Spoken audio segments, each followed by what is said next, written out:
কি খবর করিম মিয়া? তোমার তো কোনো খোঁজ খবর নেই। তোমাকে একটা গুরু দায়িত্ব দিলাম, অথচ তোমাকে খুঁজেই পাওয়া যাচ্ছে না। চেয়ারম্যান তোমার কথা বারবার জিজ্ঞাসা করলো। আচ্ছা দাও দাও, কতজনের কাছ থেকে টাকা নিতে পেরেছো? আমাকে সেগুলো দিয়ে সেই অনুযায়ী তোমার কার্ডগুলো নাও। কাল সকালেই মাল দেয়া হবে। শোনো মেম্বার, আমি অনেক ভেবেচিন্তে দেখলাম 2 নাম্বারই কাজ আমার দ্বারা হবে না। এসবের মধ্যে আমি নাই।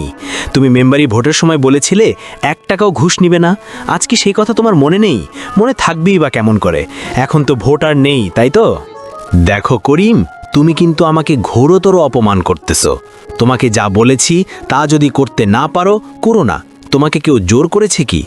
তবে তুমি যা করলে এর হিসেব করা গন্ডায় তোমাকে বুঝিয়ে দিব। কার হিসেব কে করে সে কথার বলার অপেক্ষা রাখে। আমি কারো হিসেব টিসেবে কোনো ভয় করি না।